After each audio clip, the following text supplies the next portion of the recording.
నీ ఆజ్ఞలను జాగ్రత్తగా కైకొనాలని దేవుని యొక్క ఆజ్ఞలు మన యొక్క జీవితంలో మన యొక్క విశ్వాస జీవితమును బలపరచడానికే తప్ప దేనికోసం కూడా ఆయన ఇచ్చిన ఆజ్ఞలు వాగ్దానములు మనం సరిగ్గా పాటించకపోయినట్లయితే ప్రయత్నించకపోయినట్లయితే మనకి ఎంత విశ్వాసం ఉన్నా కానీ శూన్యం. దేవుని యొక్క ఆజ్ఞలను మనం జాగ్రత్తగా ఫాలో అవ్వాలి. రాయపడుచు నీ ఆజ్ఞలను జాగ్రత్తగా దేవుని వల్ల నువ్వు మాకు ఆజ్ఞాపించావు. కానీ ఆయన ఆజ్ఞలలో మనం జాగ్రత్తగా ఫాలో అవ్వాలి. ఏ విషయంలో మనం జాగ్రత్తగా ఉండాలో నేర్చుకున్నాం. ఏ విషయం మనం జాగ్రత్తగా ఫాలో అవి గ్రహించాలో నేర్చుకున్నాం. అదే భాగంలో మరికొన్ని మాటలు మనం నేర్చుకున్నాం. కొన్ని వారు ఏం నేర్చుకున్నాం? ఏ విషయంలో జాగ్రత్తగా ఉండాలి చెప్పండి ఒకటి. ఏ విషయంలో మనం జాగ్రత్తగా ఉండాలి? ఒకటో ఉపాయం పడుకోకుండా జాగ్రత్తగా ఉండాలి. రైట్. రెండోది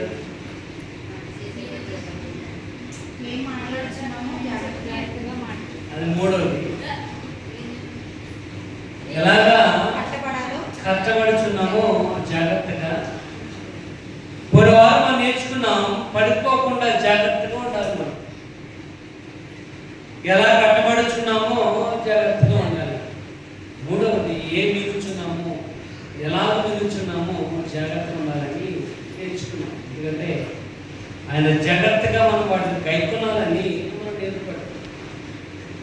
ఇక్కడ జాగ్రత్త మన యొక్క జీవితంలో చాలా అవసరమైనది. ప్రతి విషయంలో కూడా జాగ్రత్తగా ఉండాలి. జాగ్రత్తగా లేకపోయినట్లయితే మనం పడిపోతాం. జాగ్రత్తగా నడవకపోతే పడిపోతాం. మనం ఎలా కట్టచ్చున్నామో జాగ్రత్తగా కట్టకపోతే పడిపోతాం. ఏం మిగుల్చున్నామో ఎలా మిగుల్చున్నామో జాగ్రత్తగా ఉండాలి. ఈ దినమున మరికొన్ని మాటలు నేర్చుకున్నాం. ప్రసంగి గ్రంథము 5వ అధ్యాయం 1వ వచనం. దేవుని మందిరమునకు పోవునప్పుడు ప్రవర్తన 4వ రాయబడుతుంది. నీ ప్రవర్తన విషయంలో నువ్వు చాలా జాగ్రత్తగా ఉండాలి. ప్రవర్తన, బిహేవియర్ అంటే మనం ఎటువంటి వారమో మన ప్రవర్తన అనేది తెలియజేస్తుంది. మనం కోపంగా ఉన్నామా, సంతోషంగా ఉన్నామా, ఎటువంటి పరిస్థితుల్లో ఉన్నామో మన బిహేవియర్లో తెలిసిపోద్ది, ప్రవర్తనలో తెలిసిపోద్ది. ఇక్కడ రాయబడుతుంది నువ్వు దేవుని మందిరంలోకి వెళ్ళినప్పుడు నీ ప్రవర్తన జాగ్రత్తగా చూసుకోవాలి. దేవుని మందిరం అనేది వెళ్ళినప్పుడు మనం ఎలా వెళ్తున్నావు దేవుని మందిరాన్ని జాగ్రత్తగా ఉన్నామా లేదా చూడండి. మా మాట 5వ అధ్యాయం దేవుని మందిరమునకు పోవునప్పుడు బుద్ధిహీనులు అర్పించినట్లుగా బలి అర్పించుట కంటే సమీపించి ఆలకించుట శ్రేష్టం.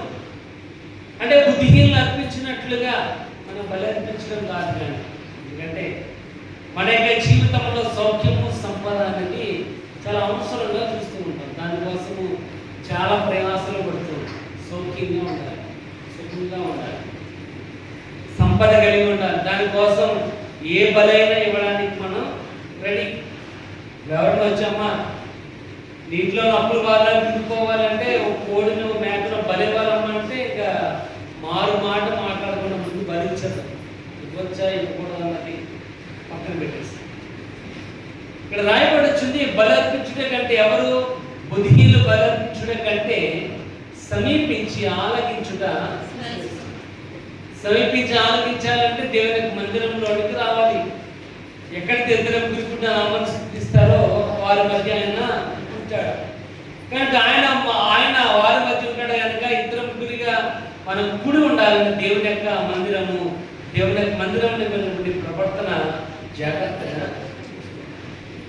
బుద్ధిహీనులు అర్పించినట్లుగా బలివ్వడం కాదు. వాడి పని అంటే బలివ్వగానే అయిపోద్ది వాడి పని, బలివ్వగానే వాళ్ళ పని అయిపోద్ది.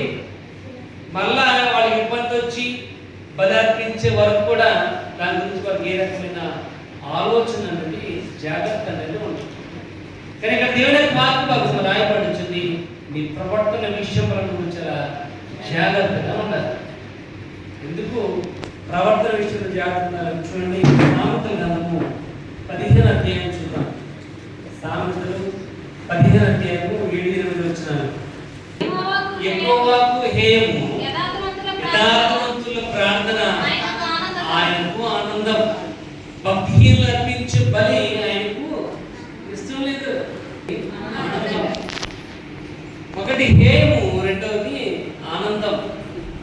ఇక్కడ రాయబడి వచ్చింది, మనం బలి అర్పించడం కంటే సమీపించి ఆలకించుట శ్రేష్టం. కాబట్టి మందిరంలోని ప్రవర్తన ఎలా ఉంది? ఎందుకంటే మందిరంలో మన ప్రవర్తన ఎలా ఉంటుంది అంటే చాలా సంతోషంగా ఉంటుంది, హ్యాపీగా ఉంటాం. ఎందుకంటే ఇంటికాడ అయితే మనం ఏదైతే పొందమో ఆ సుఖం మనం చర్చిలోనే పొందుతాం. ఎందుకంటే ఇంటికాడ మనం ఎంత కొట్టుపెట్టి ఆడిపోయినా మన కళ్ళకి నిద్ర రాదు. కానీ చర్చికి రాగానే ఏదో భాస్కర్తో జ్వాల పాడుతున్నట్లు, సుధాకర్ కాంగ్రెస్ పడుతుంటే మనకేదో జ్వాల పాట కాదు. చక్కగా ఎంత డీప్ స్లీప్లోకి వెళ్ళిపోతామంటే అంత భయంకరమైన స్లీప్లోకి వెళ్ళిపోతాం. ప్రవర్తన ఎలా ఉంది? మనం ఎలా ఉంటాం? దేవుని మందిరంలో కాళ్ళు ఆరుజాపుతాను, ఫ్యాన్ కింద ఫ్యాన్ తిరగకపోతే అయ్యో కరెంటు పోయింది అనవసరంగా అని అనుకుని తిట్టుకుని ఫ్యాన్ వేయించుకుని మరి ఫ్యాన్ కింద కూర్చుని ఏదో శబ్దాలు వచ్చినట్లుగా ఉంటాం. ఇక్కడ రాయబడి వచ్చింది, హౌ యు బిహేవ్, ఎలా ఉంది ప్రవర్తన. ఇక్కడ రాయబడి వచ్చింది, దాని విషయంలో చాలా జాగ్రత్తగా ఉండాలి. ఎందుకంటే ప్రార్థన ఆయనకి ఆనందకరం, బలి కాదు. ఇక్కడ రాయబడి వచ్చింది, బుద్ధిహీనుడు అర్పించు బలి అర్పించుట కంటే సమీపించి ఆలకించుట శ్రేష్టం. దేవుని మందిరంలో చాలా జాగ్రత్తగా ఉండాలి. ఇది ఇంటికాడ కూర్చున్నట్టు కానీ, లేదు ఇంటికాడ టైంపాస్ కూర్చున్నట్లు కాదు. ఎందుకంటే మనకు బాధ్యత మీద వస్తున్నాం కనుక బాధ్యత కలిగిన వారిగా ఉండాలి. ఇంటికాడ మనం కూర్చుంటే కూడా గడిచిపోద్ది. ఎందుకు వస్తున్నామంటే దేవుని వాక్యాన్ని వినడానికి వస్తున్నాం. దేవుని వాక్యాన్ని వినాలి అంటే వినడానికి మనసులో ఖాళీ అనేది ఉండాలి. మనసులో ఏముండాలి? ఖాళీ ఉండాలి. ఇప్పుడు ఎవరింటికైనా కూర ఏమన్నాం అనుకోండి, మా ఇంట్లో ఖాళీ గిన్నెలు ఏమన్నా అంటే ఏంటి? గిన్నె ఖాళీ ఉంటేనే కూర చూడాలి.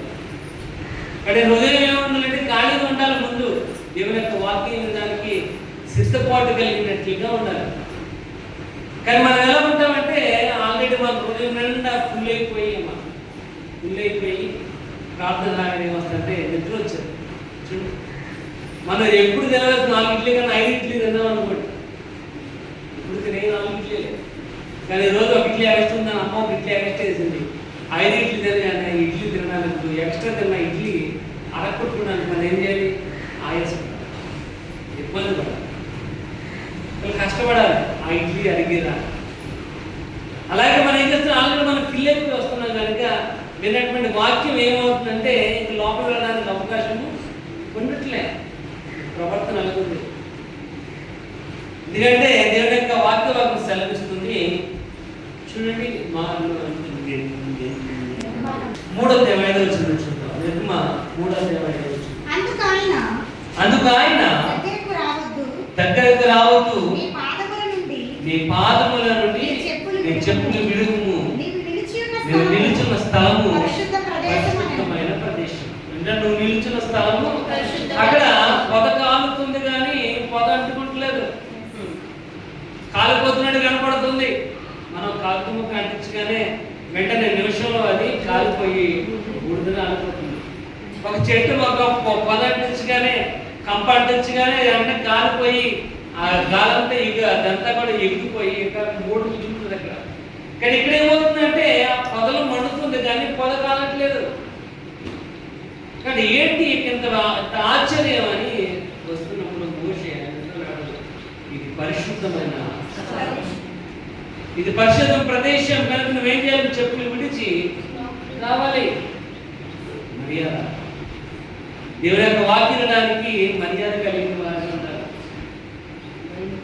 ఏదో అల్లాటప్పగా ఉండడం, ఏదో ఆగదాయనంగా ఉండదు, మర్యాదగా జాగ్రత్తగా ఉండాలి. దేవుని యొక్క వాక్యం మనతో మాట్లాడుతుంది. నువ్వు ఎలా ఉన్నావో, నీ బిహేవియర్ ఏంటి, నీకు ఏది అవసరమో దేవుని యొక్క వాక్యంతోనే ఆయన మనతో మాట్లాడుతుంటాడు. మనకి ఏది అవసరమో ప్రార్థన ద్వారా మనం చెప్తాం. నీకు ఏది అవసరమో తెలియాలంటే వాక్యం ద్వారా నీతో మాట్లాడుతున్నప్పుడు నువ్వు జాగ్రత్తగా నీ ప్రవర్తన సరిగ్గా ఉందో లేదో చూసుకోవాలి. చూడండి 1 Peter 2 అధ్యాయం 1-2 వచ్చిన చూద్దాం. 2వ అధ్యాయం 1 Peter 2వ అధ్యాయం 1-2 వచ్చిన. ప్రభు దయాళుడని సమస్తమైన దుష్టత్వమును సమస్తమైన కపటమును వేషధారణ అసూయ సమస్త దూషణ మాటలను మాని. చాలండి. నీ ప్రాణం కలిగిన వాళ్ళు ఉండకూడదు. వేషధారణ అంటే పైన వేసుకున్న మేకప్ అయితే కాదు. వేషధారణ అంటే లోపల ఒకటి పెట్టుకుంది, బయటికి ఒకటి మాట్లాడుతుంది. ఇక్కడ రాయబడుతుంది దూషణ మాటలను మాని అని రాయబడుతుంది. ఎందుకంటే నువ్వు దేవుని యొక్క వాక్యాన్ని నేర్చుకుంటున్నావు, దేవుని యొక్క వాక్యం నీతో మాట్లాడుతున్నావు. నువ్వైతే నోట్ నుండి దూషణ మాట్లాడి అంటే మనం మాట్లాడే మాటలే దానివల్ల ఎవరికి చెప్పారంటే దేవునికి అంటున్నాడు, నీ వల్ల నా నామము దూషించబడుతుంది. ప్రియమైన వాళ్ళ మనం ఎలా ఉండాలని చూపి యాకోబు పత్రిక చూద్దాం ఒకసారి. 1వ అధ్యాయం 19 వచ్చిన యాకోబు 1:19. నా ప్రియ సహోదరులారా ప్రతి మనుషుడు వినడానికి వేగిరపడాలి, మాట్లాడుకుంటూ నిదానించాలి, కోపించుటకు నిదానించాలి. చాలు. ప్రతి మనుషుడు ఎలా ఉండాలంట, వినుటకు వేగిరపడాలి. వినుటకు వ్యాపం కలిగిన వారు ఉండాలి. ఏం వినాలి ఎలా, ఏం వింటాం ఎలా. ప్రార్థన 11 గంటల కంటే 12:30కి రావడం కాదు. 11 గంటల కంటే 10:50 ఎక్కువ అంటారు. మనం ఎలా ఉంటామంటే వింటకు వేగిరపడం. మనం ఏది కోపడతామంటే గమ్మును విడిచిపెట్టట్లేదని కోపడడం, గమ్ముని విడిచిపెట్టట్లేదని కోపడడం. సినిమాకి వెళ్ళామనుకోండి, 2:30 గంటల సినిమా, నేను అప్పుడే అయిపోయిందా అంటాం. ఎందుకంటే ఇంకొకసేపు ఉంటే బాగుండును అని. సినిమా కంటే ప్రాముఖ్యమైనది దేవుని యొక్క వాక్యం రాయబడుతుంది. వినుటకు నువ్వు వేగిరపడాలి. ఎప్పుడు వస్తున్నావు ప్రార్థన, నువ్వు ఏ టైం వస్తున్నావు, ఎంత బాధ్యత కలిగిన వారిని వస్తున్నావు. పడుకోవడానికి వస్తున్నావా, వాళ్ళు ఆజాబు పట్టి కూర్చోడానికి వస్తున్నావా? గ్రహించాలి ఎందుకు వస్తున్నావు. దేవుని యొక్క వాక్యం రాయబడి వినుటకు వేగిరపడాలి, మాట్లాడటకు నిదానించాలి, కోపించడానికి నిదానించాలి. ఎందుకు కోపడుతున్నావో తెలియాలి, ఏం మాట్లాడుతున్నావో తెలియాలి. అనుకోకుండా రావు ఏమి కూడా, అనుకుంటేనే వస్తాయి. ప్రియమైన వాళ్ళ రాయబడుచున్న మాట ప్రవక్తల విషయంలో చాలా జాగ్రత్తగా ఉండాలి. నువ్వు ఎలా ఉంటున్నావో దాన్ని బట్టి ప్రవక్తలు అనేది దిగ్గులేదు. నువ్వు ఎలా మాట్లాడుతున్నావు దాన్ని బట్టి నువ్వు సరిగ్గా మాట్లాడగలవా, మాట్లాడలేవు. టీచర్కి అర్థమైపోతుంది ఏ పిల్లలు బాగా చదువుతారు, ఏ పిల్లలు బాగా చదవరు, ఎవరు దేంట్లో వీకో, ఎవరు దేంట్లో స్ట్రాంగో టీచర్ తెలుసు. పిల్లలు చెప్తారా, టీచర్కి అర్థమవుతుంది, చూస్తారు. ఇక్కడ వాక్యవాదం రాయబడుతుంది, ప్రవక్త విషయంలో వచ్చేది జాగ్రత్తగా. ఎందుకంటున్నాను నువ్వు జాగ్రత్త, నువ్వు జాగ్రత్తగా కైకునాలని నీకు తెలియజేస్తున్నా. ఏంటంటే నీ ప్రవర్తన విషయంలో చాలా జాగ్రత్తగా ఉండాలి. రెండోది మనం చూద్దాం, మత్తయి సువార్త 7వ అధ్యాయము. మత్తయి సువార్త 7వ అధ్యాయం వచనం.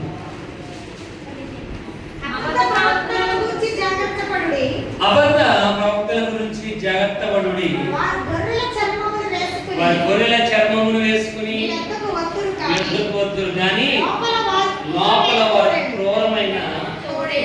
రెండవది, అబద్ధ ప్రవక్తల విషయంలో జాగ్రత్తగా ఉండాలి. ఎందుకు అబద్ధ ప్రవక్తల విషయం జాగ్రత్తగా ఉండాలంటే వాళ్ళని కనుగొనడం చాలా కష్టం. వాడు అబద్ధ ప్రవక్తలను తెలియడానికి మనకు చాలా టైం పడుతుంది. వారు దేవుని యొక్క సేవకులని ఉంటారు, దేవుని యొక్క వాక్యముల నుంచి మాట్లాడతారు, దేవుని మాటలు చెప్తారు, కానీ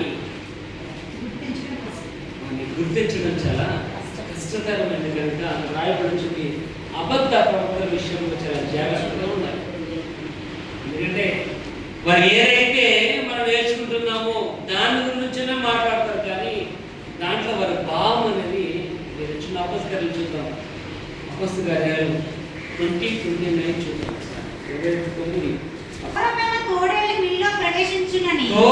తోడేళ్ళు మీలో ప్రవేశించును, నాకు తెలియను.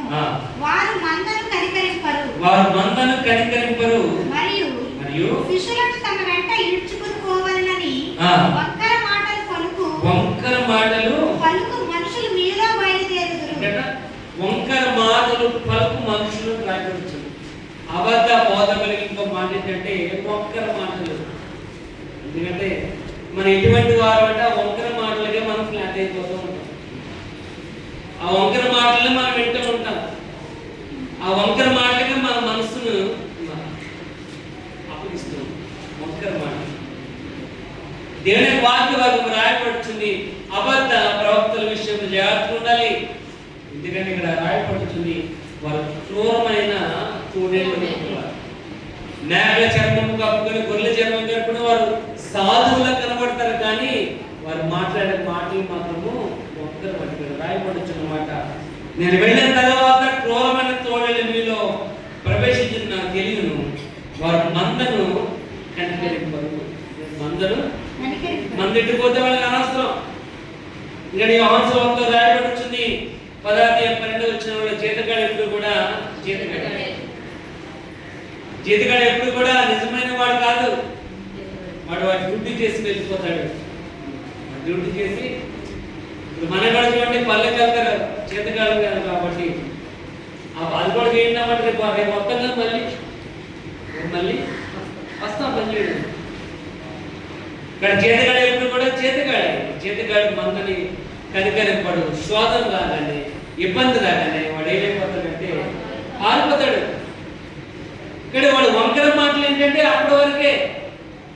ఇక్కడ వంకర మాటలు అంటే వాళ్ళందరూ కూడా ఆ వంకర దారిలోనే వెళ్ళిపోతారు. కనుక ఆ మత్తయి సువార్త 7వ అధ్యాయంలో 14వ వచనంలో రాయబడుతుంది, నీ ముందు 2 మార్గములు కనుక వాడి నాశనం పోవు మార్గం నుండి జీవములకు పోవు మార్గం. ఆ వాక్యము వెంటనే 15వ వచనంలో రాయబడుతుంది అబద్ధ ప్రవక్తల విషయంలో జాగ్రత్తగా ఉండాలి. ఎందుకంటే అబద్ధ ప్రవక్తలు ఫాలో అయినట్లయితే నరకానికి వెళ్ళిపోతుంది. ఎందుకంటే వారన్నీ కూడా ఉపయోగం లేని మాటలు. ఎందుకంటే నోటికి ఏది వస్తే అదే మాట్లాడేవారు. యూట్యూబ్లో చూసినట్లయితే అర్థమవుతుంది ఏది మంచి ప్రవర్తన, ఏది నమ్మకపోవడం, ఏది నమ్మాలి, ఏది నమ్మకూడదు. ఒకసారి రోమిలేసిన బతికి చూద్దాం. రోమా 16వ అధ్యాయం 17-18 వచనం చూద్దాం. రోమా 16:17 వచనం. మీరు నేర్చుకున్న బోధకు వ్యతిరేకముగా వేదములను ఆటంకములను కలుగజేయ వారిని కనిపెట్టి ఇండుడని మిమ్మల్ని బతుమాలుకుంటున్నాయి.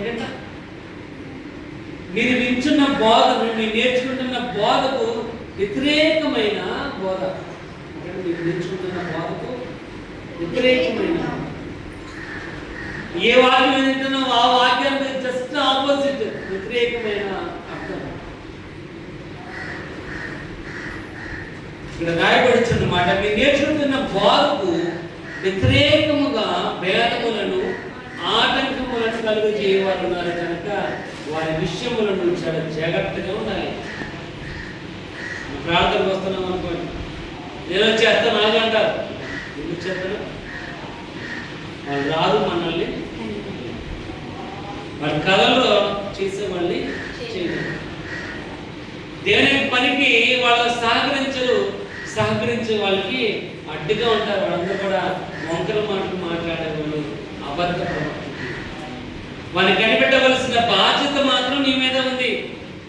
నువ్వు కనిపెట్టాలి. ఇక్కడ రాయబడుచున్న మాట్లాడి, అటు వారు మన ప్రభువైన క్రీస్తు కాక పలికే దాసులు, వారి ఇంపైన మాట వలన ఇచ్చకపు మాట వలన నిష్కపటల మనస్సులను వారు మోసపరుచుదురు. యేసు ప్రభు దేవుడు కాదు, కడుపే వారికి.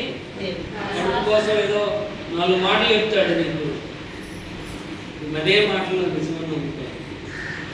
అంటే ఆ రోజు కాదు పూట కలిసిపోయింది, కానీ ఆ మాట వినడం వల్ల నువ్వే నష్టపోతున్నావు. ఆ మాట వినడం వల్ల నువ్వే నీ యొక్క జీవితంలో నష్టపోతున్నావు. ఏమైంది వాళ్ళు అక్కడ వాక్య భాగం రాయబడుతుంది, మనం అటువంటి వారిగా ఉంటుంది. ఇక్కడ రాయబడుచున్న మాట కూడా మాటలను చికపు మాటలను నిష్కపటల మనస్సులను వారు మోసపుచ్చుతారు. ఇక్కడ వారు ఎటువంటి వారిని చూడండి, 1 తిమోతి 4వ అధ్యాయము 1 నుంచి చూద్దాం. 1 తిమోతి 4వ అధ్యాయం, 1 తిమోతి 4వ అధ్యాయం చూద్దాం. ఆశపరచు ఆత్మయందును దెయ్యముల బోధయందును లక్ష్యముంచి విశ్వాస భ్రష్టులగుదరని ఈ అబద్ధపు మాటలు, చెప్పు మాటలు ఎప్పుడైతే మనం విన్నామో ఇప్పుడేమవుతామంటే మనం విశ్వాస భ్రష్టులం అయిపోతాం. విశ్వాసంలో మనము కురిగిపోతాం, నాశనం అయిపోతూ ఉంటాం. ఎందుకంటే విశ్వాసము లేని దేవుని విషయం సత్యం. ఇక్కడ విశ్వాసము లేకుండా దేవునికి ప్రియమైన వారు మనం ఉండాలి అంటే ఈ ఇచ్చకపు మాటలు, లాలక మాటలు, ఈ మాటలు ఎప్పుడైతే మనం విన్నామో, ఈ వంకర మాటలు ఎప్పుడైతే విన్నామో మన విశ్వాసం లేదంటే మన విశ్వాస జీవితంలో అనేక మందికి కనపడుతూ ఉంటాయి. ఒకడు నూనె అమ్ముతాడు, ఒకడు గచ్చివులు అమ్ముతాడు, ఒకడు నూనె అభిషేకం నేర్చుకుంటేనే మంచిది అన్నాడు, ఒకటి గచ్చివులు కొంటేనే మంచిది అంటాడు, నా బుక్స్ చదివితేనే అంటాడు. అవన్నీ కూడా రాంగ్ టీచింగ్, విశ్వాసమైన భ్రష్టత్వాన్ని మనం అయిపోతూ ఉంటాం. అది నమ్మకం. దేవుని వాక్య భాగం రాయబడుతుంది, అబద్ధ బోధకుల విషయంలో నువ్వు జాగ్రత్తగా ఉండాలి. నువ్వు జాగ్రత్త లేకపోయినట్లయితే నువ్వు పడిపోతావు. నువ్వు జాగ్రత్త లేకపోయినట్లయితే నువ్వు ఎలా కట్టబడుతున్నావో తెలియదు నీకు. నువ్వు జాగ్రత్త లేకపోతే నువ్వు ఏం వింటున్నావో, ఎలా వింటున్నావో నీకు తెలియదు. నువ్వేం చేయాలంటే జాగ్రత్త ఉండాలి. జాగ్రత్త ఉండాలని చూడండి. అపోస్తల కార్యాలు 17వ అధ్యాయం చూద్దాం. అపోస్తల కార్యాలు 17వ అధ్యాయం వచనం. నీవు తెస్సలోనికలో ఉన్న వారి కంటే గనులై ఉండేది కనుక ఆసక్తితో వాక్యమును అంగీకరించి పౌలును సీలను చెప్పిన సంగతులు అలా ఉన్నవో లేవో ప్రతి దినము లేఖనములను పరిశోధించుతూ వచ్చేది. అబద్ధ బోధకుల విషయంలో మనము జాగ్రత్తగా ఉండాలి అంటే లేఖనములను మనం బాగా చదవాలి. ఈ లేఖనాలు ఏం చేయాలి? చదవాలి. ఈ లేఖనములు ఎప్పుడైతే మనం చదవమో ఇక్కడ రాయబడి వచ్చింది, ఆసక్తితో వాక్యమును అంగీకరించాలి. ఏంటంటే ఆసక్తి ఉండాలి. ఆసక్తి ఉంటేనే ప్రవర్తన అనేది సరిగ్గా ఉంటుంది. ఆసక్తి ఉంటేనే వాక్యంలో ఆశ ఉంటేనే మనకి ఏమదు. ఎప్పుడైతే ఆసక్తి ఉంటేనే మన కళ్ళకు ఏమో మైకం రాదు. ఎప్పుడైతే ఆసక్తి లేదో, ఇదంతా నాకు తెలుసు అనుకున్నాము, ఆటోమేటిక్గా ఏమవుతుంది, పనులు మూతపడిపోతాయి. అందరూ కూడా తెలుసు అనుకుని వస్తున్నారు. ఇక్కడ మా సామెతలు రాయబడుతుంది, నీ సమృద్ధిని ఆధారము యెహోవా యందు నమ్మకం ఉంచాలి. ఇక్కడ రాయబడిన మాట, ఆసక్తితో వాక్యమును అంగీకరించి పౌలు శీల చెప్పిన సంగతి అలా ఉన్నవో లేవో, అలా ఉన్నవే నేను చెప్పి ఇప్పుడు అలా ఉన్నాయో లేదో తెలుసుకోవాలి. అంటే ప్రతిదినం నువ్వు లేఖనములను చదవాలి. ఇప్పుడు చదువుతున్నావు, టైం ఉందంటే వాళ్ళకి వెళ్ళి కాసేపు కూర్చున్నా, ఇంటికి వెళ్ళి కాసేపు కూర్చున్నా, టైం ఉందంటే కాసేపు స్పెండ్ చేయడానికి కాదు. వాక్య భాగం రాయబడి వచ్చింది, లేఖనాలు నేను చెప్పింది కూడా కరెక్ట్ అని చెప్పట్లేదు, నేను చెప్పేది 100% కరెక్ట్ అని చెప్పట్లేదు. నేను చెప్పేది కూడా తప్పు రైట్ నువ్వు తెలుసుకోవాలి అంటే నువ్వు వాక్యం చదవాలి, లేఖనాలు చదవాలి, అర్థం చేసుకోవాలి. మనకి తెలుసు అనుకుంటే కుదరదు. ఇప్పుడు కూడా మనం పిల్లలమే, ఎంత పెద్దోళ్ళైనా దైవం దగ్గర వాళ్ళు నేర్చుకునే మన అనుభవం అంటూనే. ఎందుకంటే నేను ఎంత బాగా చదువుకున్నా కానీ ఇంకా తెలియదు నాకు. చదివితేనే ఏది కష్టం ఏది రైటో మనకి తెలుస్తుంది. అన్ని నమ్మడం కాదు, అన్ని గుడ్డిగా నమ్మడం కాదు. గుడ్డోడికి దారి చూపించలేడు. ప్రియమైన వాళ్ళ అబద్ధ వాదకుల విషయం, ప్రవక్తల విషయంలో ఏం చేయాలంట, జాగ్రత్త ఉండాలి. చూడండి సార్, చూద్దాం. అదే అపొస్తలుల సార్ చూడండి, 2 కొరింథీ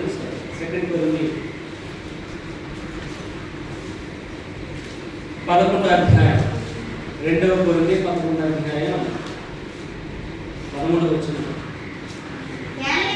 అనగా అట్టివారు క్రీస్తు యొక్క అపోస్తుల వేషం ధరించుకుని వారైండి దొంగ అపోస్తులను మోసగాండ్రు పని. దొంగ అపోస్తులు మోసగాడు. వాడి పని ఎప్పుడంటే మోసం చేయడమే వాడి పని. ఒక సంఘానికి వెళ్ళిపోతున్న వాళ్ళని ఇంకో సంఘానికి రాబట్టుకోవడం. ఎక్కడైనా ఉంటే అదైనా ఒకటి, ఇదైనా ఆవిడైనా ఒకటి, ఇప్పుడైనా ఒకటి, ఆ చెప్పేది ఒకటి, నేను చెప్పేది ఒకటే. మోసం మాట. దొంగ అపోస్తులు ప్రియమైన వాళ్ళ వారి విషయంలో పని జాగ్రత్తలు. ఎందుకంటే వారిని కనిపెట్టడం చాలా కష్టం. ఎందుకంటే వారు గొర్రె చర్మమును కప్పుకొని చూడేది వాళ్ళకి క్రూరమైన స్వభావాన్ని కలిగిన వారు ఉన్నారు కనుక అబద్ధ ప్రవక్తల విషయంలో, బోధన విషయంలో జాగ్రత్తగా ఆగ్రహించున్నాం. కొలసలు వస్తున్నట్టుగా, కొలసలకు రాస్తున్నట్టుగా ఆఖరి అధ్యాయం 4వ అధ్యాయం 17వ వచనం. ప్రభువునందు మీకు అప్పగింపబడిన పరిచర్యను నెరవేర్చుటకు దాని గురించి జాగ్రత్తగా ఏ విషయంలో, పరిచర్య విషయంలో జాగ్రత్తగా ఉండాలి. ఏ విషయం అంటే పరిచర్య అంటే ఏంటి? పరిచర్య అంటే ఏంటి? పరిచర్య అంటే మందిరంలో చేసే ప్రతి ఒక్క పని కూడా పరిచర్య. మందిరంలో చేసే ప్రతి ఒక్క పని కూడా పరిచర్య. దేవుని పరిచర్య, దేవుని పని చేయడం. ఇక్కడ మందిరపు పని అంటే పాస్టర్ గారి పని కాదు. మందిరం పని అంటే పాస్టర్ గారి ఇంట్లో చేసే పని అయితే కాదు, గుర్తుపెట్టుకోండి. ఇక్కడ రాయబడుతుంది మందిరం యొక్క పరిచర్య విషయంలో జాగ్రత్తగా ఉండాలి. ఎందుకు జాగ్రత్తగా ఉండాలంటే చూడండి, ఇక్కడ రాయబడుతుంది. సార్ చూద్దాం, నంబర్ సంఖ్యాకాండం 3వ అధ్యాయం సార్ చూద్దాం. సంఖ్యాకాండం 3:5 ఒకసారి చూడండి. సంఖ్యాకాండం 3:5 నీవు లేవి గోత్రులను తీసుకుని అతనికి పరిచారకులు ఉండినట్లు యాజకుడైన అహరోను దగ్గరికి వారు తీసుకురావాలి. వారి ప్రత్యక్ష గుడారము ఎదుట మందిరపు సేవ చేయవలెను. తాము కాపాడవలసిన దానిని సర్వ సమాజము కాపాడవలసిన దానిని కాపాడాలి. చాలండి. ఏంటంటే లేవీలకు పని అప్పగించాడు. లేవీలు ఏంటంటే మందిరపు పని చేయాలి. వాళ్ళు ఏం చేయాలంట? పరిచర్య చేయాలి. వాళ్ళు పరిచర్య అంటే పరిచర్య సంబంధించి ప్రతిదీ కూడా నీట్గా ఉండాలి. శుభ్రపరచాలి. పరిచర్య అంటే పాస్టర్ ఇంట్లో పని కాదు, గుర్తుపెట్టుకోండి. పాస్టర్ గారు చేసే పని కాదు. పరిచర్య దేవుని యొక్క పని, దేవునికి సాధనములుగా ఉండాలి. అక్కడ రాయబడుతుంది, లేవీయులను ఏర్పాటు చేసి వారు కాపాడవలసినది, సమాజము కాపాడవలసిన దాన్ని వారు కూడా అక్కడ రాయబడుతుంది.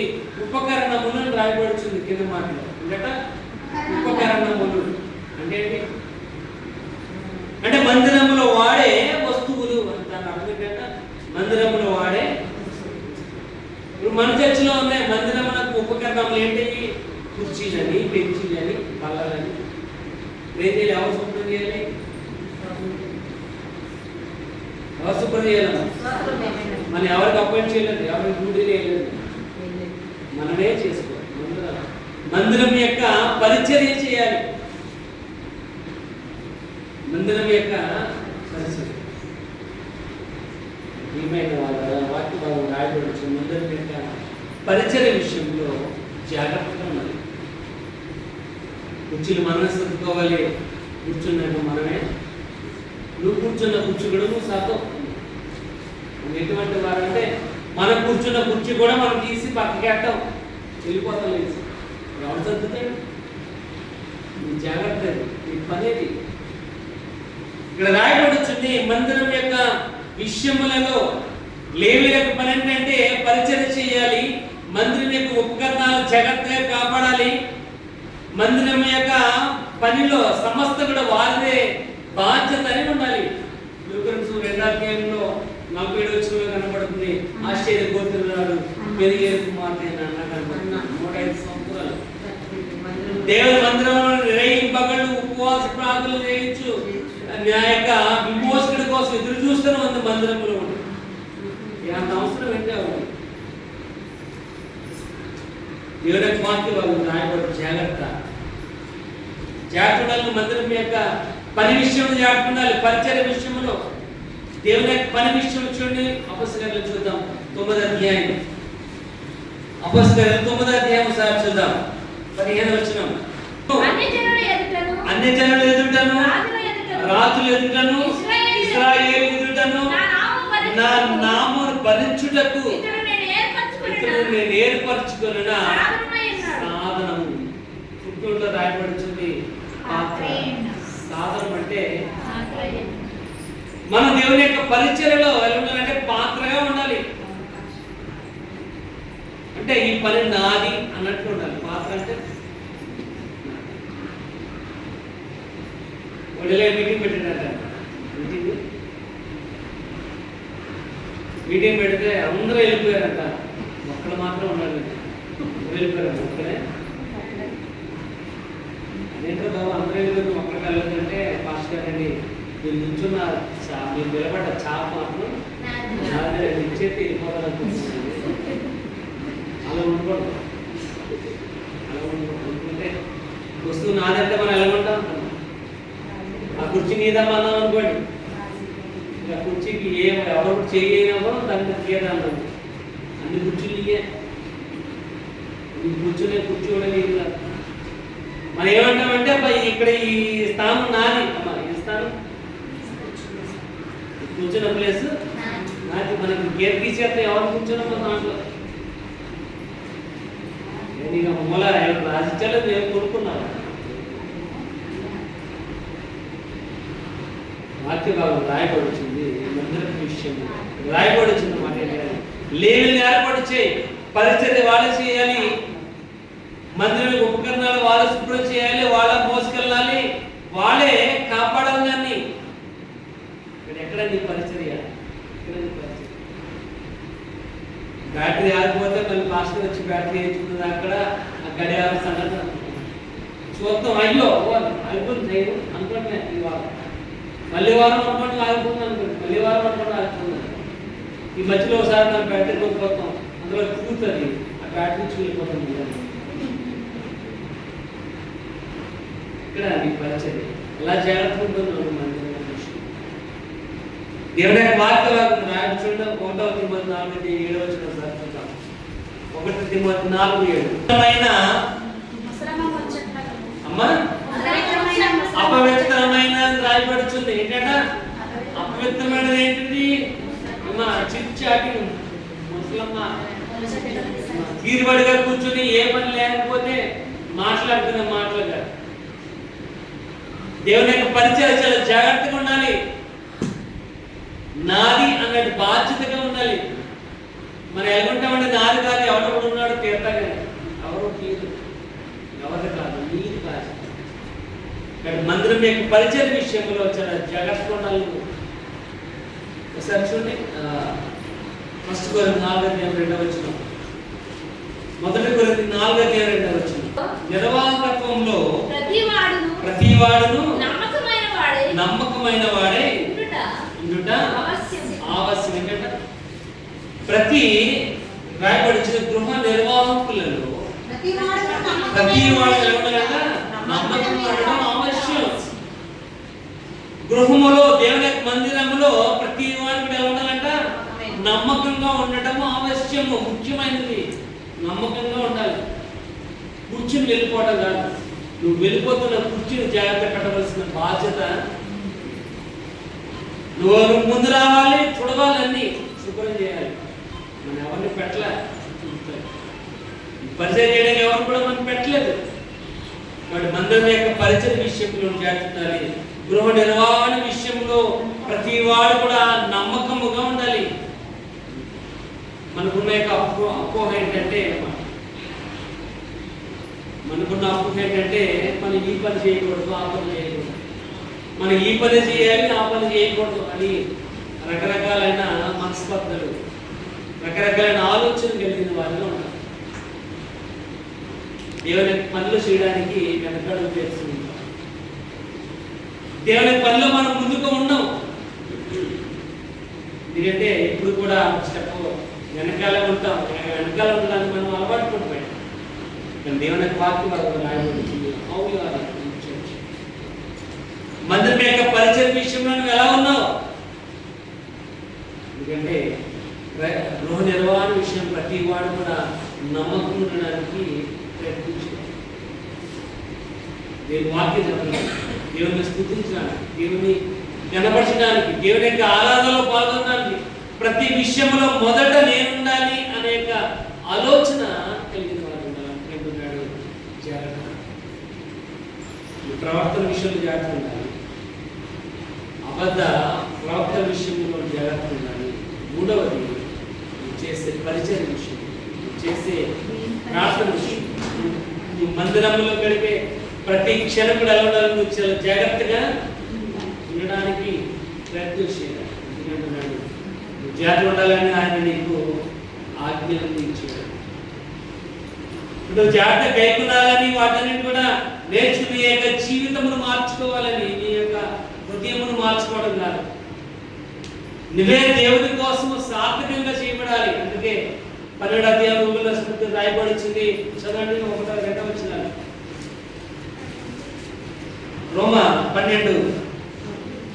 కాబట్టి సహోదరులారా, పరిశుద్ధమును దేవునికి అనుకూలమైనదిగా సజీవ యాగముగా శరీరంలో దేవునికి అర్పించుకోవాలి. సజీవ యాగముగా జాగ్రత్తగా ఉండి దేవుని యొక్క మందిరములో జాగ్రత్తగా నేర్చుకోవాలి. జాగ్రత్తగా ప్రతిగా రాయబడుతుంది. నువ్వు ఎలా పడిపోకుండా జాగ్రత్తగా ఉండాలి. పడిపోకూడదు. ఇక్కడ అపవాదిని ఎప్పుడు పడిపోతావా అని ఎదురు కడుతూ చూస్తూ ఉంటాడు.